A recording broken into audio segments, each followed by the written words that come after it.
Mulvinaka Fiji, it is good to be back with you after a period of home quarantine.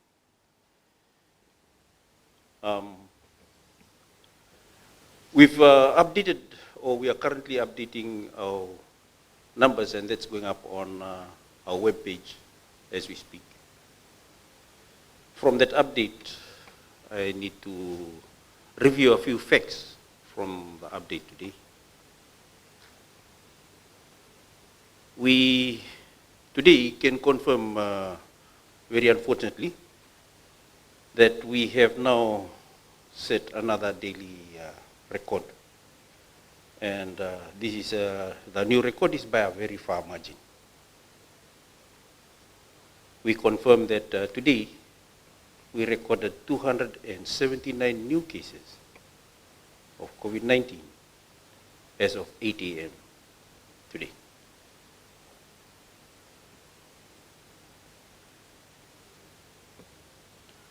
Now, out of these cases, 46 are from existing containment zones or quarantine facilities in Nandi. 22 of these are from Nawajikuma, 8 from the tramline, and 16 are close contacts in quarantine facilities. The remaining 233 cases are from the Lame nursery containment zone, 196 of which are from existing areas of concern. That means they are either from known clusters or they have potential link to an existing case. All 279 of these new patients are currently in isolation, in home, or in a facility. Unfortunately, we can confirm 4 deaths today due to the virus. The first 2 deaths were announced yesterday as cases that were under investigation. So with these 2 cases, the first was a 57-year-old male who was admitted to CWM hospital for a pre-existing non-COVID medical condition. He tested positive during his admission. And the second was a 66-year-old female who was declared dead on arrival at the emergency department in CWM. In accordance with protocol, she was swabbed and tested positive for COVID-19. The doctors who are looking over both of them have confirmed that COVID-19 was the cause of death for both individuals. The third death was a 62-year-old male from Nosori. He was referred to CWM hospital yesterday from Nosori Health Center in severe respiratory distress. He had obvious signs and symptoms of severe COVID-19, and he tested positive later in the day. Despite the efforts of the medical team in CWM, he died late yesterday afternoon. The fourth death is a 77-year-old female who had been admitted at CWM hospital for pre-existing non-COVID medical condition. She tested positive during her admission, and she's died today. Her doctors have confirmed that she died, that she is a COVID-19 death.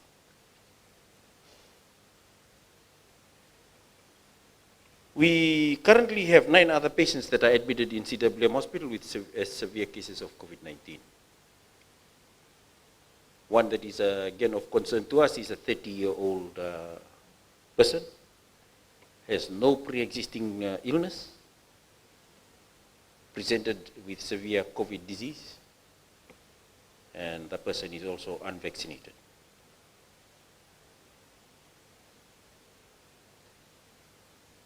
"24 days ago, we locked down CWM hospital to protect its vulnerable patient population.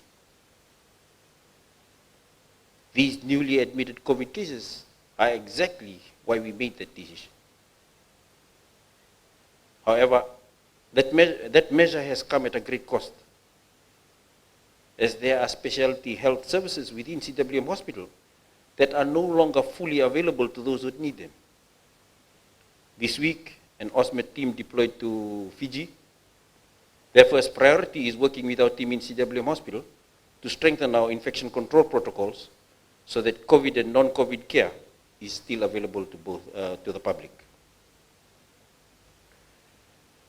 We know from extensive evidence, including from the Public Health England, that vaccines offer excellent protection against hospitalization and death from the virus, including against the Delta variant present in Fiji. The vaccines we have reserved for every Fijian offer at least 92% protection against hospitalization, which is remarkable. But the vaccine requires 2 doses to offer that protection. Not 1 dose, but 2 doses. And it takes an additional 2 weeks after the second dose for the full protection from the virus to set in. Of the 4 confirmed COVID deaths reported today, none were fully vaccinated against the virus. 3 were not vaccinated at all, and 1 received only 1 dose of the vaccine. That tells us 2 things. 1, this virus is a killer that no Fijian can afford to treat lightly. And 2, we must fully vaccinate all our adult population as quickly as possible. That means 2 doses for every eligible Fijian. So if you've already received 1 dose, please come forward for dose number 2. If you've had the chance to be vaccinated, if you have not had the chance to be vaccinated, we will make that opportunity available for you. Thanks to our diplomatic efforts and the support of India, Australia, and New Zealand, we have enough vaccines on the way for every adult in Fiji. So far, more than 280,000 Fijians have received at least 1 dose of a vaccine. And more than 18,000 are fully vaccinated.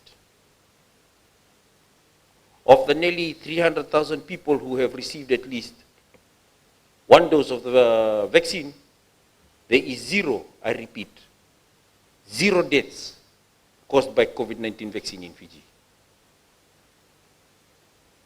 Every report of an adverse event that was thought to be linked to the vaccine has been thoroughly investigated. No serious ill effects have been linked to the vaccine. That is in line with the global data that shows that the risk of such an adverse event is extremely low. Meanwhile, of the 2,479 cases detected in this outbreak, 11 Fijians have died from the virus, and I ask everyone to please do the math. This virus is a killer. The risk that it will claim more lives is huge. In contrast, vaccines offer us a huge protection, and we need that protection urgently. Today, our 7-day rolling average for cases reached 166 cases per day. Over the past 8 days, total caseload has doubled, and most of these cases are located in densely populated areas. That means the worst of the outbreak is still yet to come. But it does not mean that we are helpless. We are working hard to vaccinate our people quickly. And I'm confident that the day we achieve herd immunity will come to us. But that cannot happen by today, it cannot happen by tomorrow. Until we have fully vaccinated our eligible adult population, full public compliance with our health measures is critical. Not half compliance, not compliance with some on some days of the week, or when only the police is looking. We want you to do full compliance every time, even when nobody is looking at you. You may have seen the new digital map that we have developed that shows the locations of active COVID-19 cases in Fiji. We will update it daily as a general guide of serious hotspots of transmission. This tool is useful, but don't let it lull you into a sense of complacency just because your community does not lie within a hotspot. Every area in Fiji faces some level of risk due to how fast this virus can spread. This variant in particular can spread really fast. When we learned about the 500 plus person funeral that set off this outbreak in earnest, we knew that the risk of a large distribution of cases was extremely high. Later we learned that it was the more contagious Delta variant of the COVID-19 that was present in Fiji. Now a growing body of evidence suggests that the Delta variant is the most contagious variant circulating anywhere in the world. So regardless of whether or not your community falls within an area of concern, on our new heat map, we should all operate on high alert to protect ourselves from infection. Wear your masks, keep a safe distance of 2 meters from others, wash your hands, make sure you have COVID Care Fiji app installed, and when it is your turn, come forward to be vaccinated. That advice may sound like routine to you. We will have to keep repeating it so that you can develop some good habits. I will let you know that recently we've just come out from quarantine. By all accounts, we were in the same room as many of our colleagues who were COVID positive. The 3 of us and a few of us who are staying in that same place, in that same level building, went through 14 days. We tested negative on 3 accounts. And we firmly believe that it has to do with our COVID-safe behavior. We watched ourselves, we wore our masks, we washed our hands, and we kept our distance at all times. So this advice that I give to you, I have tried it and I know that it works. Among the new cases confirmed yesterday, we detected 2 cases of unknown origin in Lautoka. We have not linked these cases, which are a mother and her daughter, to any known clusters. Both patients have been securely moved to an isolation facility in Nandi. Thanks to our contact tracing investigation through the Care Fiji app, which both patients used regularly, we have identified 47 contacts. No areas in Lautoka have been entered into a containment protocol as of now. We also have confirmed 75 cases in Gauya, in Lami, in the 24 hours to 8 a.m. this morning, with more testing positive throughout the day. We have instituted a targeted containment program for the community. This is not the first time we instituted a targeted containment. We've relied on this tool many times throughout this outbreak, and we've learned some important lessons about how we achieve success against this highly transmissible variant, particularly in how we can limit transmission within containment zones. Now I want to speak directly to the families living in Gauya and other informal settlements that are under containment protocols. Areas that have repeatedly been ravaged by the mass transmission at great cost to the family and the capacity of our healthcare system. We know it doesn't always feel like leaving home when you're still within your community, but you must do your utmost to protect your bubbles and stay within your houses. Many in our communities, including the elderly and those living with underlying health conditions, even some young people, could be killed by the virus. We have to protect these Fijians. That is our mission. Please, I beg you all, make it your mission also. The scenes that we have seen in some of our densely populated areas have not been too nice. So we asked, especially to those who think that that COVID-safe measures do not apply to them, please think again. As soon as you step through the doors of your house, you are at risk of becoming infected. So please wear a mask or face covering. Do not gather with others. The people who share your home are the only people with whom you should share close contact with. In everything you do, you must respect the rules we put in place to protect you. We can't send authorities into every community every hour of the day to enforce these rules to the letter. The responsibility rests with you. We will play a role. We will make sure that you are provided with groceries and household essentials. We will do our best to accommodate positive patients within isolation facilities, as we know that maintaining home isolation can be difficult for many of you. And we will do our part, but we need you to do your part as well. Your health, the health of those you love, are in your hands. None of us face easy outbreaks in this, easy choices in this outbreak. But we obviously have to avoid any unnecessary loss of life. Your compliance is key in saving lives, not only in your families and in the communities, but across the country. And we are counting on you, every Fijian, to adopt the COVID-safe behavior, maintain the discipline, and when it is your turn, to be vaccinated. For those who do not reside in the targeted containment areas, some people have asked me about the rules regarding outdoor exercise. As the Fiji police clarified this week, outdoor exercise is allowed as long as you wear a mask and only interact with members of your own household. We cannot risk contact sports. We can't risk any activity that puts people in close contact with others. But we know that physical fitness is vitally important to keep ourselves healthy. So we encourage people to exercise responsibly with their masks on and within the confines of their bubbles, as I know many of you already doing. Like many of you, I also saw footage of that brawl in the G2 estate in Suva. And like many of you, I was deeply disturbed.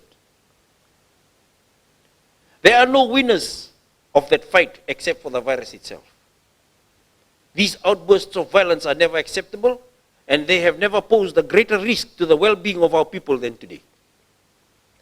If even one of the dozens involved in that altercation was carrying the virus, every member in that community was placed at risk. The officers involved in breaking up the fight was going to be put at risk, as well as their colleagues and the members of their own family. We initiated a local repatriation program to allow Fijians in red zones such as Suva to return to where they reside. This program involves a series of pre-departure protocols that include a 14 days of quarantine and repeat testing. We already identified one positive case in a family that was seeking to travel off Vitilevu. That family has been entered into isolation. And I thank God that we caught this case. All it takes is one COVID-positive individual to ignite an outbreak outside of Vitilevu, a possibility that we have to avoid at all costs. I know we have many families awaiting the chance to return home. But I hope this case goes to show you how serious are the risks that we are dealing with. We need your patience. We want you to be able to return to your homes, but that travel has to be managed safely and carefully.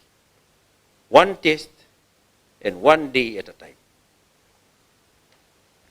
Ladies and gentlemen, globally the expert consensus is that COVID-19 is likely to become an endemic disease, one that continues to circulate indefinitely. It is too early to say that will be the case in Fiji. Regardless, our strategy remains the same. We have to help people navigate the risks of the virus and protect its worst outcomes of severe disease and death until more of our population can be immunized against the virus. Vaccinations provide a layer of protection that will allow for gradual rollback of health restrictions. But some COVID safe measures will become a way of life for all people to protect lives and livelihoods in Fiji and around the world. The sooner we make these important adjustments as a society, the safer we will be for the long term. We need to be able to move for essential purposes without moving the virus within us. We must protect lives and livelihood and be able to operate our economy in a well-managed COVID-safe way. We all want life to look more familiar than it does today. Today we need your compliance and your commitment to be vaccinated so that tomorrow we can reclaim the lives that we knew. Keep the faith, that future will come. The sooner we walk towards it together, the sooner that it will arrive for all of us. Thank you. Dr. Elisha will now walk us through some of the specifics of today's update. And then Dr. Chemesa will take us through some of the, reiterate some of the messages that key messages that we want sent out today. And then we will be taking some questions. Naka.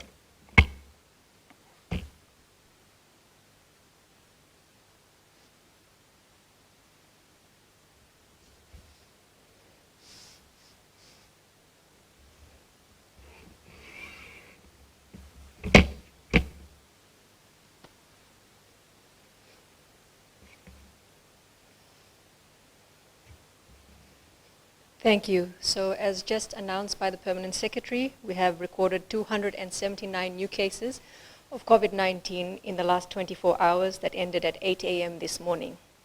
And this, of course, is our highest daily count so far. Out of those cases, 46 are from existing containment zones or quarantine facilities in Nandi. 22 of those are from Nawajikuma, 8 are from Tramline, and 16 are close contacts of existing cases in quarantine facilities. The remaining 233 cases are from within the Lami to Suva Nosori containment zone. A list of areas of concern has been published on the Ministry of Health's COVID-19 dashboard, as well as the Fijian government Facebook page. You can also view the approximate locations of new cases, as well as active cases, on the Ministry of Health's dashboard, and the link will be available on our Facebook page. There have been now 13 deaths due to COVID-19 in Fiji, with 11 of these deaths during the outbreak that started in April of this year. We've also recorded 8 COVID-19 positive patients that died from pre-existing non-COVID related illnesses. There have been 18 recoveries reported since the last update, which means there are now 1,892 active cases in isolation. There have been 2,479 cases during the outbreak that started in April, and we have had a total of 2,549 cases in Fiji since the first case was reported in March last year, with 636 recoveries. In terms of testing, a total of 135,520 samples have been tested just since this outbreak started in April of this year. And in total, since we started testing last year, 178,381 samples have been tested. 2,759 tests have been reported for June the 21st, and our national 7-day daily testing average is 2,939 tests per day, or 3.3 tests per 1,000 population, which is still a very high level of testing. However, our national 7-day average daily test positivity has risen up to 4.9%. So we're just 0.1% below the 5% WHO threshold that indicates widespread community transmission. In terms of vaccination, we've now administered first doses to 262,151 individuals, and second doses to 27,652 individuals. So 45% of Fijians within the targeted population, adults, have received 1 dose, and 5% have now received their second dose. Looking at the epidemic outlook, so now we have a 7-day average of new cases per day at 166 cases per day, or that is 187 cases per million population. The increasing numbers of cases in the Lami Suva Nosori containment zone clearly indicates widespread community transmission. And the large number of cases in Gowia Lami will further drive up those case numbers. There are also clusters in Naitasiri and one cluster in Korovo. There continue to be cases reported out of Nandi, but so far they are from within the containment zone in the greater Nawaka area. 2 cases from the same family were also detected in Lotoka as testing positive yesterday, and this was reported yesterday. The last time Lotoka had a case was on May the 9th, so over a month ago. To date, thankfully, this outbreak does seem to be contained to Vitilevu, with the northern and eastern divisions so far yet to detect a case. So today we've reported a record number of cases, and this has been happening regularly over the last week. And the daily case numbers will only increase. Essentially, what we were afraid and we warned would happen when this outbreak started 2 months ago is happening now. How many more cases a day can we expect? That's a question that I know that a lot of people are asking. We're working on mathematical modeling with WHO to try and give us a projection. However, we can look to other countries and how they weathered their outbreaks last year and this year and give us a comparison. So for India, at the peak of the outbreak that happened in May, they went to 280 cases per million population per day. For the United Kingdom, at the peak of their outbreak, they went to 800 cases per million population per day. Right now, we're sitting at 187 cases per million population per day, or 166 cases per day. If our daily cases rise to a peak that is similar to the United Kingdom, we should expect approximately 700 cases per day or more. So there are a number of factors that can affect this. It doesn't mean we're going to hit that number. But if we look at other countries and compare, that is something we can look out for. But beyond the cases, what we worry about the most is the severe cases that cause hospitalizations and the deaths. As the cases have risen, we've seen that within the Suva Nosori zone, it's largely overwhelmed our contact tracing capacity. This has happened in every other country that has faced this number of cases relative to their population. We will continue to contact trace and continue to implement targeted lockdowns like what we're seeing in Gowia right now. This will help to try and slow the outbreak's progression. All of us here are still working. We're not giving up. We're working 7 days a week. That will continue. But what we are most concerned about is this next wave, the wave of people with severe illness requiring hospitalization and the deaths that will come with it. We've just started to see what we think is the beginning of that wave right now. We reported 4 new deaths today from COVID-19. And we have 9 patients currently admitted at CWM Hospital with severe COVID-19 disease, including a previously well 30-year-old. Our concern has always been the impact of this wave on all of us, but also on our medical facilities. Our hospitals right now are not overwhelmed. But if that wave comes, our hospitals will be full of people with severe COVID-19 disease. What that will mean is that people who suffer from other illnesses that will not stop because of COVID-19, this is including people who get into accidents and need urgent treatment, they may also struggle to get treatment. And we know this because we've seen it in other countries. But again, as the Permanent Secretary has been saying, we are not helpless. We are not helpless as a people. We're not helpless individually.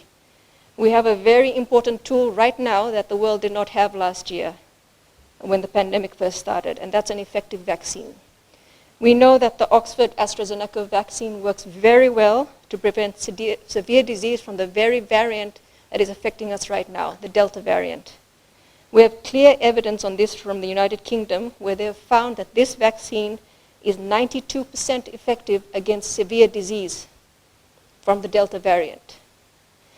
And for everybody out there who right now has not received their first dose and you're thinking about it, you're wondering about the side effects, you're delaying your decision, but you're uncertain, please remember one thing. You need 2 doses of the vaccine to become protected, to receive that 92% protection that I'm talking about.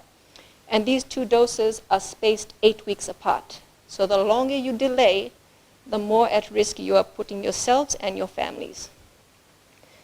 And other than getting vaccinated, every one of us can still take measures to protect ourselves. Stay home as much as possible. If you have to leave your home, wear a mask. If you have a smartphone, please turn on your Care Fiji app. Keep at least 2 meters between yourself and others when you're outside your home. Avoid crowds, avoid crowded places. These simple steps will help protect you and your loved ones from getting COVID-19. Thank you.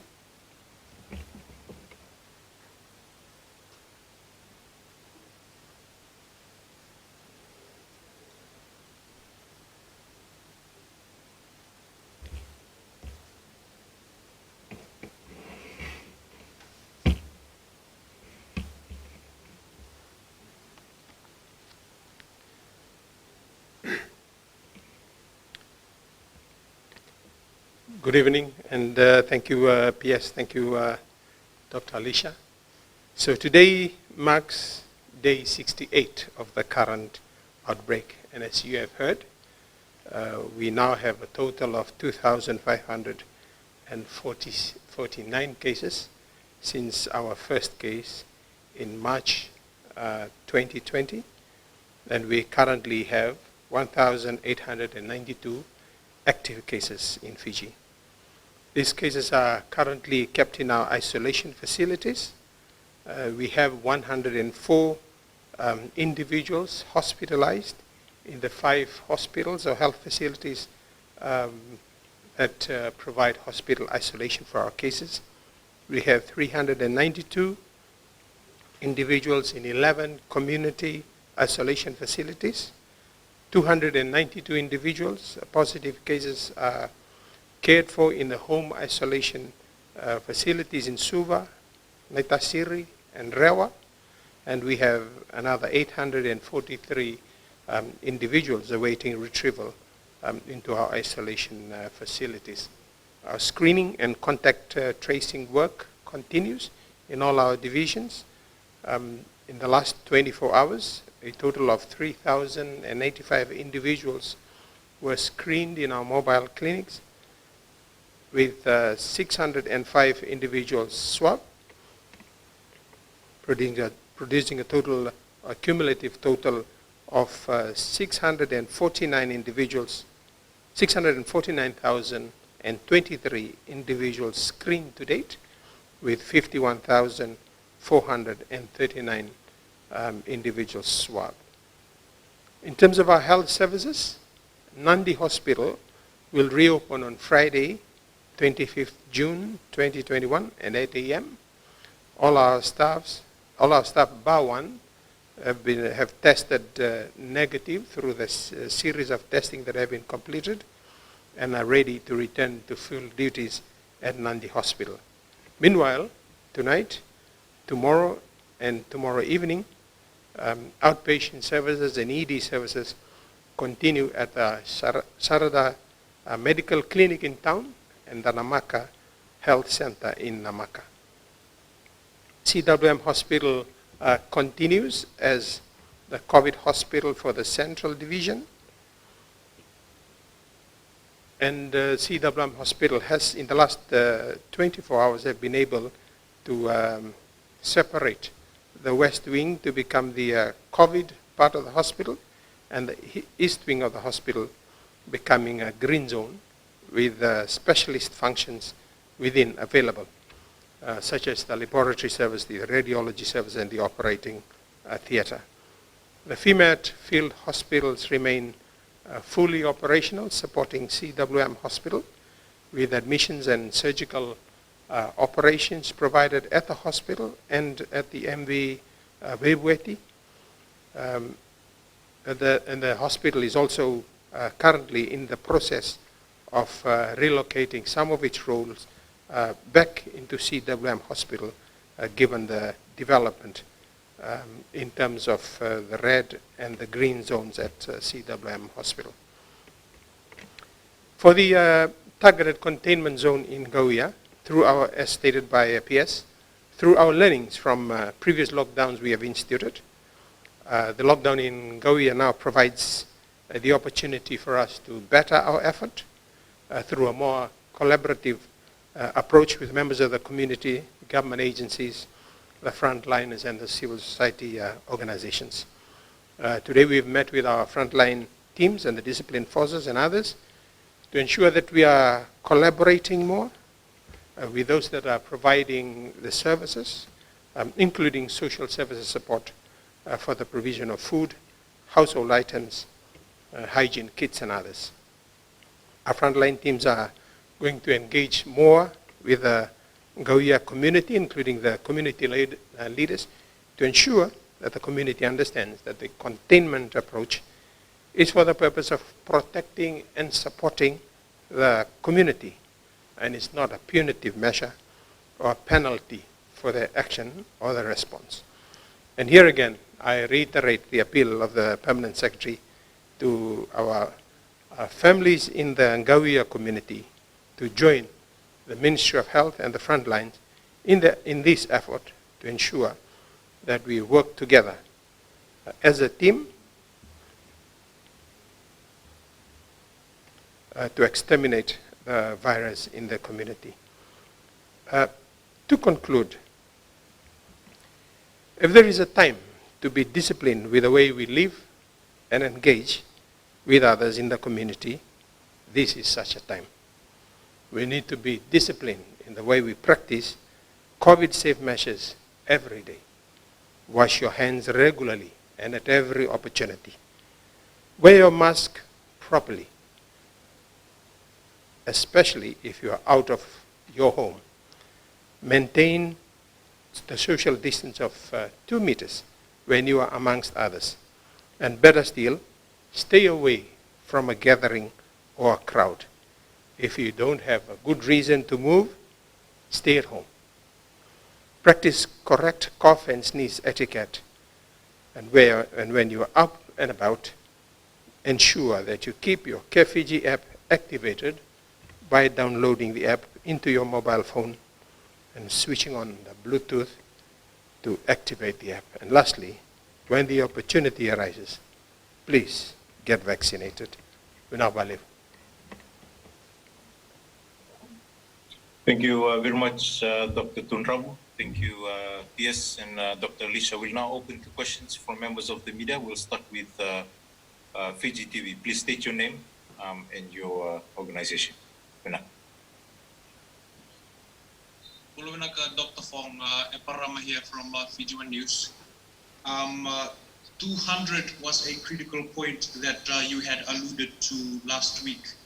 What's the plan now that we have surpassed that by 79 cases? Are you going to announce a state of emergency? Also considering that our test positivity is at 4.9%, that's just 0.1% away from the 5% threshold, and from being classified as a pandemic that is out of control according to the World Health Organization. Are there any plans for a state of emergency or a lockdown? I'm pretty sure the public is also asking this question. Thank you. I need to state a few first things. Our 7-day ruling average is about 166 per day. And we rely on the 7-day ruling average as an important means or measure that we are working with to discuss the kind of responses that we have. The response that we have in place are following in line with the responses that are carried out in many parts of the world, and that does involve a lot of mitigation responses. So from the health perspective, I've repeated over and again many times, we are going to move, if things get worse, we will move to preventing the worst possible outcomes. That's where we're going to move to. Right now, we are instituting targeted lockdowns. So basically, areas that we feel are becoming a hotspot, we're pulling our lockdown in those areas. And at this time, our movement has been now to be, because we've developed greater capacity to support these lockdowns, we are now able to mobilize in a coordinated manner to be able to supplement the requirements or the needs of those who are in these targeted lockdown areas. In the whole of wider Suva area, you still have some degree of reduced or restricted movement that is happening broadly throughout the wider Suva area. That is the mandate that we have right now. That is the arena that we're going to be working in.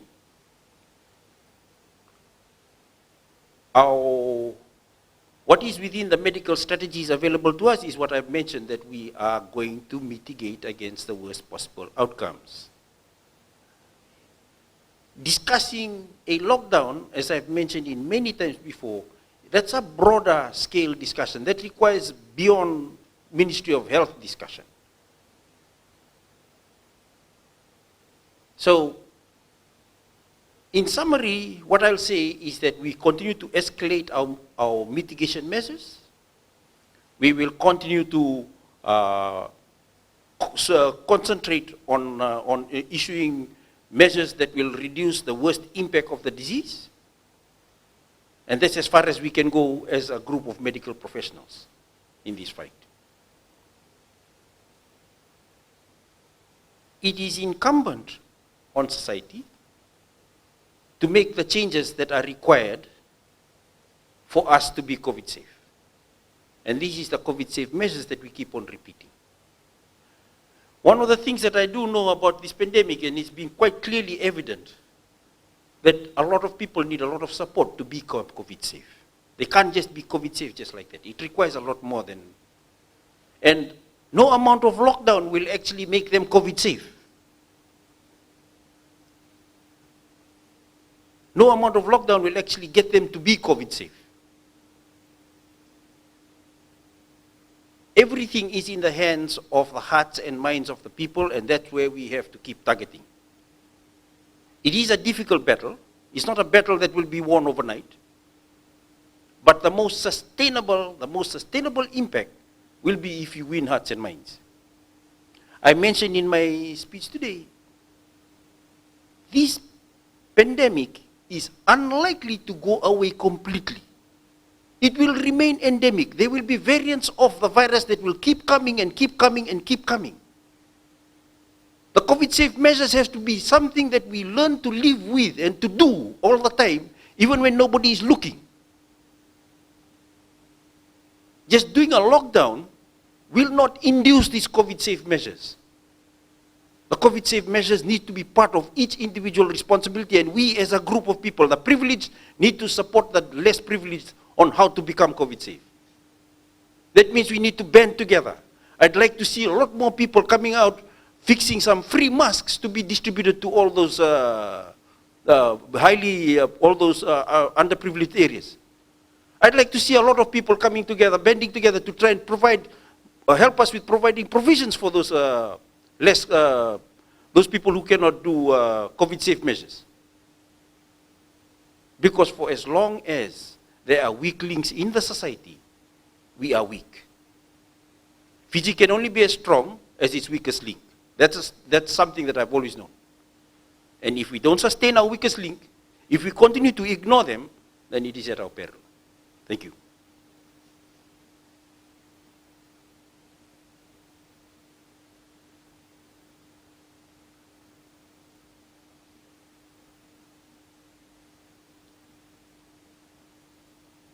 Thank you, PS. We'll now hand over to Fiji Sun. Please, your question.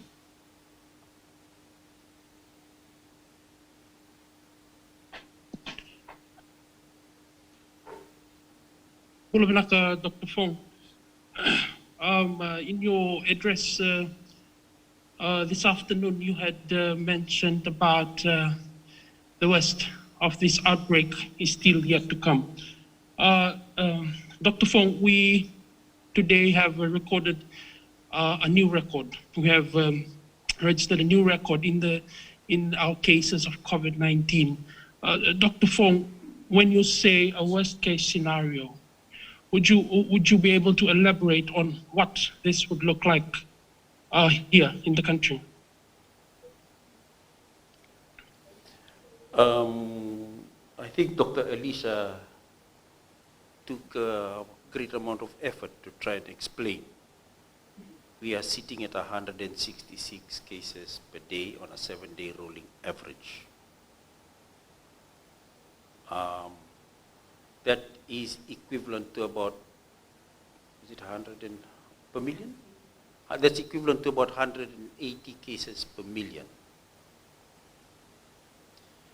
She also tried to explain that at India's peak it was about 200 per million, but remember, every one of us believe that India actually underestimated their numbers. But if you look to countries that have done very well in collecting the data, but probably not so well in controlling the problem, they've reached numbers like 800 per million. So that is the reason why we are saying that this can get worse. However, having said that, we are not saying that it will get worse. We are saying that our fate is in our hands. Get vaccinated, stay COVID safe, we can control. If we do not want to be vaccinated and we refuse to be COVID safe, then we won't be able to control. I must admit I do get a little bit unhappy when people ask me, have we lost control? I keep on saying, whoever in the world who has been able to control this virus, the virus is controlled by our collective behavior, not by the Ministry of Health's behavior.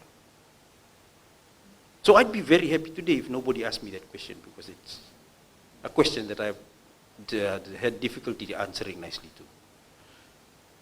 But like I said, the worst case scenario is ahead of us. We can avoid it. Thank you, Piers. We'll now hand over to MyTV.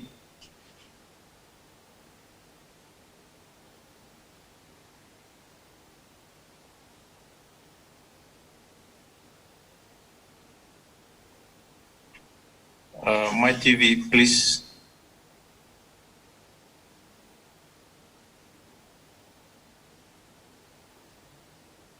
While we wait for MyTV, we can go to Fiji Live. Thank you.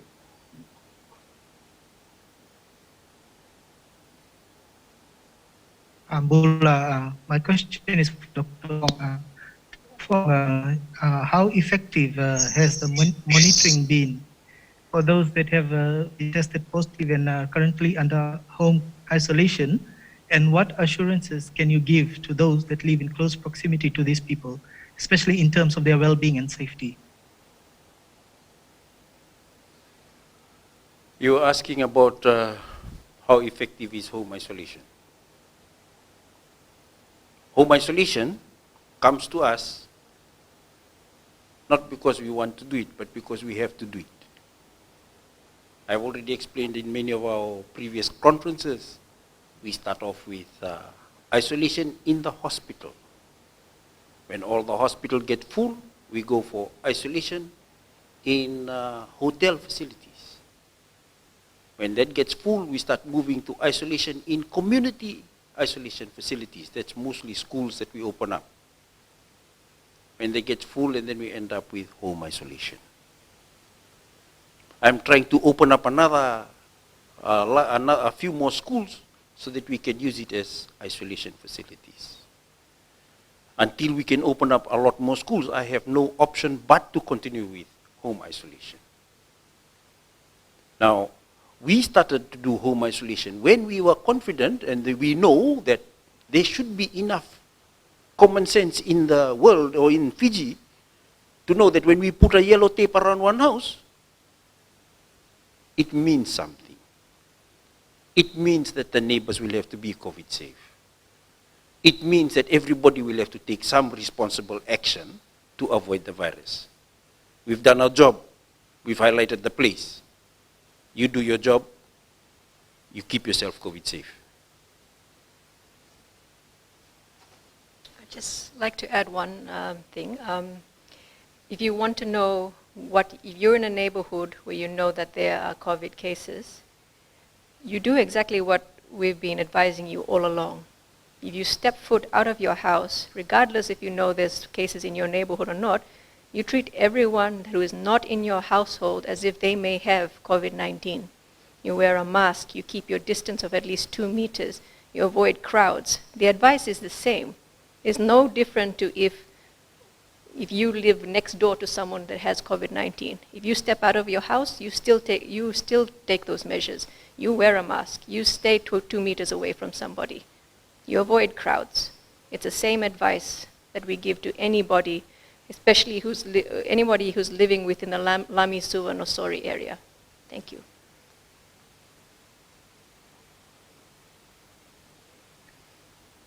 Thank you. We'll now go to CFL.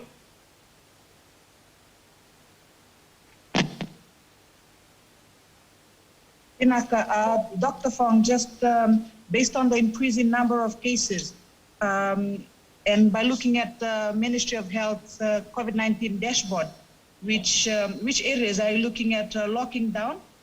Will there be a more targeted lockdown areas? And when you are done with the targeted area lockdown, will you be also looking at a larger lockdown area like the whole of Lami?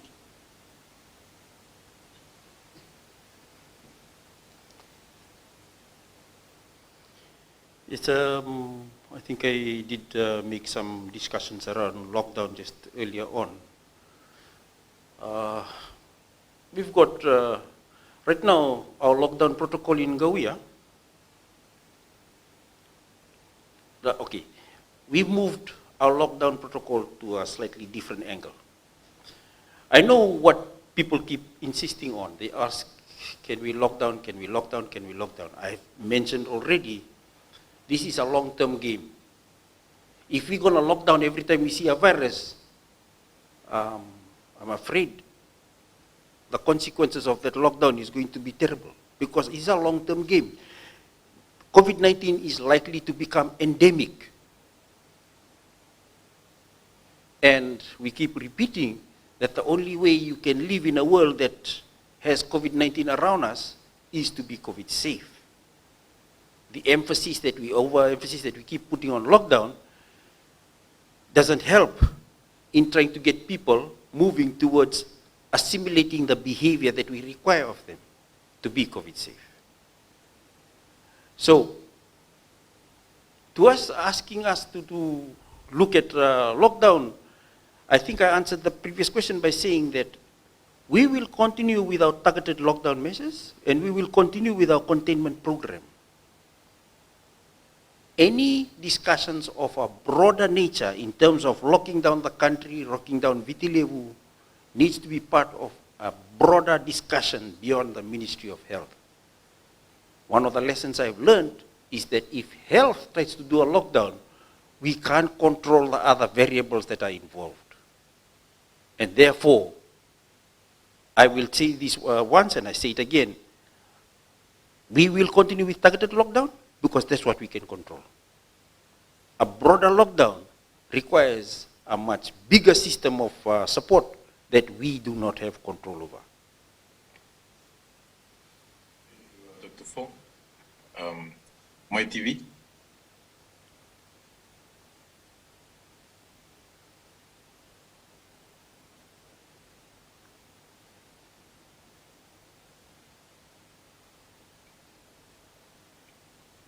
We'll now move over to FBC. Thank you, Dr. Fong and your team. It's Edwin Nunn from FBC.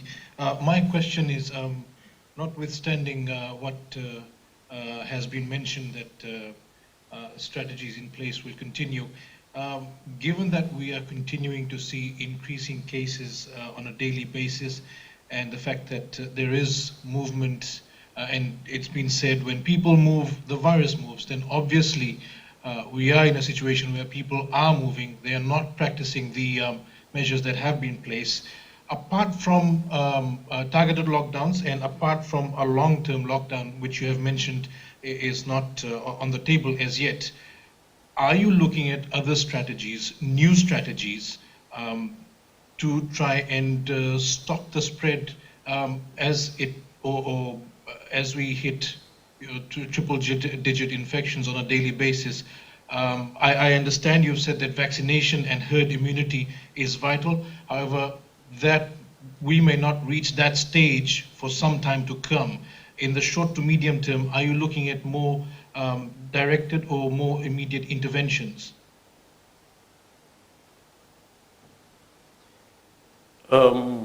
We are following the interventions, the types of interventions that, or the plan of interventions that we are doing are the same interventions that are being done all over the world. I've mentioned to you in the past about the fact that we are into mitigation phase. Mitigation phase means that you get to a point where you cannot be able to control the spread of the disease, so you then control the worst potential outcomes. Vaccination is one of them. The other one is to escalate our hospital care. As you can see, we have brought in a few people from Australia and New Zealand to come and help us strengthen the hospital care system, ensure that we strengthen the protocols that are required in order to be able to treat the worst possible scenario with regards to COVID-19 or the severe disease. It requires extra skills on the part of clinicians to understand when to start and initiate certain therapies. It requires extra skills on the part of clinicians on how to engage with their personal protective gear, or the equipment that they wear, how they put it on, how they take it off, the kind of precautions they take. Those are the things that we will be looking at very closely now, and that's the reason why we have asked these experts to come in. We now need to be in preparing for the phase that has happened in America, UK, where clinicians need to work really hard to do two things. One is to work hard so that they do not have to stand down. That means they keep functioning with full PPE kit so that the chances of, even if they are face-to-face with a case, they don't have to go into quarantine. And we also want them to learn how to safely engage with plenty of the invasive measures that are required to treat a severe case of COVID. So those are the things that we are looking at, because that's within the scope of the medical person to deal with. So, as I said before, mitigation phase at its most extreme form requires that we concentrate on severe disease. At the moment, we are preparing the mitigation phase, but we're still doing containment. We are still doing targeted lockdowns. We are still doing contact tracing, and we are still isolating persons. We will follow where the disease takes us. Why? Because the disease will only move as far as the COVID unsafe measures are moving. Now, many of you, I did start off earlier on this year as I was preparing Fiji for the COVID epidemic. I used the word, wherever you move, the virus moves. It was in the hope that eventually many people will take on COVID-safe measures, and we will be able to uncouple the relationship between movement and the virus. We are now at that phase where we're supposed to be mature enough now to understand that part. I know that there are some people who resist. But how do we deal with those who resist these things? And this is one of the reasons why now with regards to the lockdown measures in Gawia, we have said to the medical team today, please, if there's some degree of resistance in Gawia, step back. Let us all step back. And today we decided that we have done as much as we can in Gawia. We will step back, and now we will get some more people to go into Gawia, talk to the people, get through to the hierarchy, and be able to establish a greater degree of rapport that will allow us to eventually make Gawia COVID safe. The lockdown is only to make Gawia COVID safe. So the purpose of our lockdown now has changed. We now do lockdowns to try and make various places COVID safe, to institute certain behavior patterns. That has to be the way we go.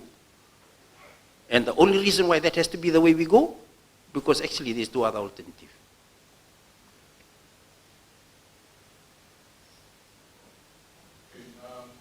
We'll just move on to last from Mutim. Sorry, Dr. Fong, you talked about needing to fully vaccinate 80% of our target population in order to consider opening up further. And already we've reached around 45% of the people who's received their first dose. Sorry, I have to move on to Radio New Zealand. The feed from La is not really clear. This will be our last question. Thank you.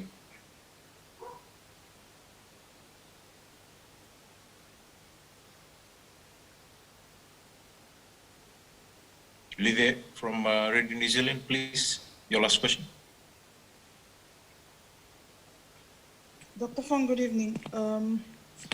You've spoken about a nationwide lockdown not being within your scope as the head of the government's medical services.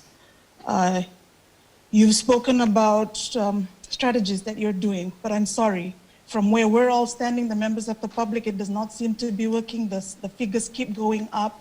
Nothing seems to work from our end. So my question is, have you, as the government's top medical advisor, advised the leader of government, the Prime Minister, of the need for a nationwide lockdown, given that other countries are doing that, even for as long as they need to? Have you told the Prime Minister, as the chief medical person in this country, that there is a need for a nationwide lockdown?